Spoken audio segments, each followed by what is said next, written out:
కేసీఆర్ గారు నేతా కార్మికులకు సంబంధించి నేతా కార్మికులకు మద్దతుగా మాట్లాడినందుకు 48 గంటల నిషేధం పెట్టిన సందర్భాన్ని ఇది ఇద్దరు మోడీ రేవంత్ రెడ్డి ఇద్దరి కుట్రలో భాగంగానే జరిగిందనే విషయంలో సందేహమే లేదు. ఎందుకంటే మీ అందరు విన్నారు, మీ అందరి సాక్షిగా ఎన్నికల కోడ్ ప్రారంభమైన తర్వాతనే కేసీఆర్ గారు పేగులు కత్తిరిస్తా అని చెప్పిండు, జేబులు కత్తెర పెట్టుకొని తిరుగుతున్నా అని చెప్పిండు, కనుగుడ్లు పీకి గోళీలు ఆడుకుంటా అని చెప్పిండు, కేసీఆర్ లాగు బిక్తా అని చెప్పిండు, కేసీఆర్ లాగులో తొండలేస్తా అని చెప్పిండు, రకరకాలుగా మాట్లాడిండు. ఇందులో ఏ ఒక్కటి కూడా ఎన్నికల కోడ్లో లేనట్టు, ఏ ఒక్కటి కూడా అసభ్యకరమైనది కానట్టు, ఏ ఒక్కటి కూడా మనుషుల్ని అవమానించేది కానట్టు మరి ఎందుకు కనబడతలేదు ఈసీకి? అన్నిట్లో కంప్లైంట్ చేశారు మా వాళ్ళు కూడా. ఇందులో ప్రతి పదం మీద కంప్లైంట్ చేశారు. మానవ బాంబును అయితా, ఒక ముఖ్యమంత్రి మానవ బాంబును అయితానంటే అది కూడా నేరం కాదని, అది కూడా ఎన్నికల ప్రవర్తన నియమాలకి వ్యతిరేకం కాదని కూర్చోవడం అంటే ఏముంది దీని వెనకాల? ఎందుకు కేసీఆర్ 48 గంటల నిషేధం పెట్టాలి? ఏమన్నాడు?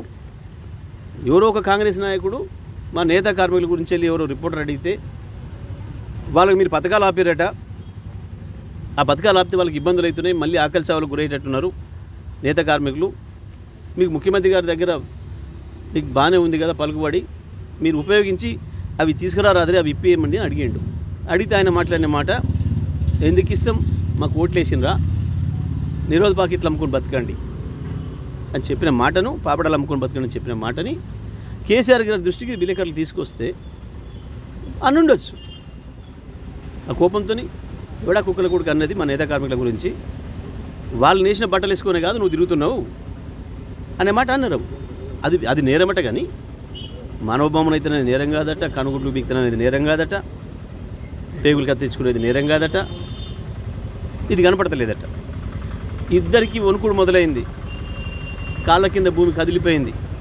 కేసీఆర్ను ఖతం చేసినాం, ఇక మన ఇద్దరమే కలిసి పంచుకోవచ్చు, దొంగలు కలిసి ఊర్లు పంచుకున్నట్టు మన ఇద్దరమే కలిసి ఏల్దామని చెప్పేసి అనుకున్నారు. ఒక్కసారి కేసీఆర్ ప్రజలకు రావడం మొదలైన తర్వాత మిర్యాలగూడ నుంచి వరంగల్ చేరుకునే వరకే 6 యాత్రలతోనే వణికిపోయినరు ఇద్దరు మోడీ రేవంతులు. దాంతోనే కుట్ర చేసి కేసీఆర్ గారి ప్రచారాన్ని ఆపాలని ప్రయత్నం చేశారు. ఒక ఊరికి మించి ఒక ఊరు పోతున్న కొద్దీ ప్రజలు కేసీఆర్ వెంట నడవాలని, కేసీఆర్ వెంట అడిగేయాలని, కేసీఆర్ బస్సును ముట్టుకోవాలని, కేసీఆర్ను తాకి సంతోషపడాలని, మా మద్దతు తెలియజేయాలని, కేసీఆర్ నడవండి మీరు ముందు మేము వెనకాల మేము ఉన్నామని చెప్పి కేసీఆర్తో భుజం కలిపి నడుస్తున్న సందర్భాన్ని చూసి భయపడిపోయి ఇవాళ ఇటువంటి చిల్లర ప్రయత్నం చేసినారు. కానీ ఇటువంటి ఏవి కేసీఆర్ని ఆపలేవు. కేసీఆర్ ఈరోజు ప్రచారం చేస్తే ఎట్లా ఉండేదో కేసీఆర్ని ఆపడం వల్ల అంతకు మించిన రెట్టింపు మద్దతు వస్తుంది తెలంగాణ ప్రజల నుంచి. తెలంగాణ ప్రజలకు అందరికీ అర్థమైపోయింది కేసీఆర్ మాట్లాడిన దాంట్లో ఏం తప్పు ఉంది, ఒక ముఖ్యమంత్రి స్థాయిలో ఆయన మాట్లాడుతున్నది ఏంది, దేశ ప్రధాని ఏం మాట్లాడుతున్నాడు, దేశ ప్రధాని ఎట్లా విభజన తెచ్చే ప్రయత్నం చేస్తున్నాడు, రిజర్వేషన్లు రద్దు చేస్తా అని చెప్పి మాట్లాడుతున్న విషయం ఒక వర్గం ప్రజల మనోభావాన్ని దెబ్బతీస్తూ ఒక వర్గం ప్రజల్ని భయభ్రాంతులకు గురి చేయడం కాకపోతే మరేంటిదో చెప్పాలి మోడీ చేస్తున్న ప్రయత్నం. పేదలుగానే రిజర్వేషన్లు ఇచ్చారు. ఒక వర్గం పేదల్ని మనుషులుగానే చూడడం, మేము వాళ్ళ హక్కుల్ని హరిస్తామని చెప్తుంటే స్వయంగా ప్రధానమంత్రి ఎందుకు కనపడతలేదు మోడీకి? ఇది ఎందుకు ఒక దేవుడి బొమ్మను ఉపయోగించుకొని తిరుగుతుంటే ఎందుకు కనబడతలేదు మోడీ చేసే పని ఈసీకి ఎందుకు కనబడతలేదు? ఒక మతాన్ని ఒక దేవుడిని ఎవరు కూడా ఎన్నికల్లో ఉపయోగించడం అనేది నిషేధం. ఆయన ఎన్నికల కమిషన్కి అది కనబడతలేదు. రేవంత్ రెడ్డి ఓట్లు పెట్టుకుంటే తప్పు అనిపిస్తలేదు, ఫేక్ వీడియోలు రిలీజ్ చేసుకుంటే తప్పు అనిపిస్తలేదు వాళ్ళకు. వాళ్ళు ఇచ్చిన ఉత్తర్వుల్ని పోస్ట్ చేసినందుకు మా మీడియా ఇన్ఛార్జీలనేమో అరెస్ట్ చేస్తారు, వాళ్ళు మాత్రం నోటీసుల డ్రామాలు సృష్టించుకొని ఏదో ఒక పని మీద రోజు మీడియాలో ఉండాలి, వీళ్ళ డ్రామా అంతా మన ఇద్దరమే ఉండాలి, కేసీఆర్ రాకూడదు, మధ్యలో ఉంటే రేవంత్ ఉండాలి లేదా మోడీ ఉండాలి, అంతే తప్ప కేసీఆర్ అనే వ్యక్తి రావద్దు. కేసీఆర్ వస్తే తెలంగాణ ఒకటవుతుంది, మళ్ళీ ఒక ప్రభంజనం అవుతుంది. రేపు కేంద్రంలో కూడా దబ్బుకున్న కేసీఆర్ కనుక ఇక్కడ 16 సీట్లు వస్తే తప్పకుండా కేంద్రంలో కీలకమవుతాడు, మన ఆటలు సాగవు అన్న భయం మోడీని భయపెట్టిస్తుంది. తప్పకుండా ఎన్నికల తర్వాత వీళ్ళిద్దరు ఒకటేదరనే విషయం ఇవాళనే మనకు నిరూపితమవుతుంది. అనేక చర్యల వల్ల ఇద్దరు కలిసే చేస్తున్నారనే దాని మీద ఎటువంటి సందేహం లేదు. ఏ నేరం చేయని కేసీఆర్నేమో నిషేధం పెడతారు, ఒక దుర్మార్గంగా ఒక వీధి రౌడీలాగా మాట్లాడే వాళ్ళనేమో రోడ్ల మీద తిరగనిస్తున్నారు స్వేచ్ఛగా. అంటే ఇంత మించి ఇంకోటి లేదు.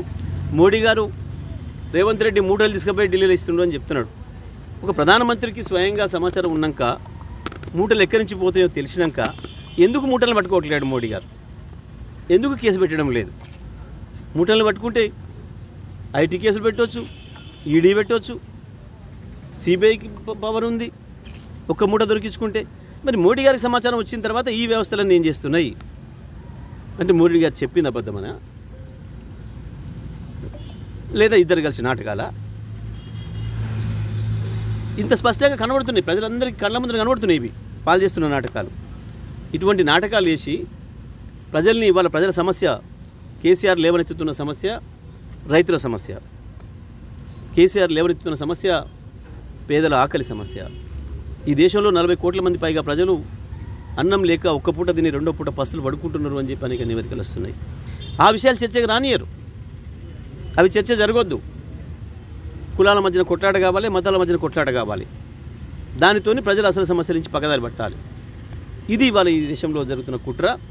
వీళ్ళిద్దరు కలిసి చేస్తున్న నాటకం, అనుకోనే చేస్తున్నారు. ఎన్నికలు అయిపోయిన తెల్లవారు చూడండి, ఇవాళ వీళ్ళు మాట్లాడిన ఒక్కటి కూడా చర్చలో ఉండదు. ఈ ఎన్నికల వరకే సృష్టిస్తారు ఇవన్నీ.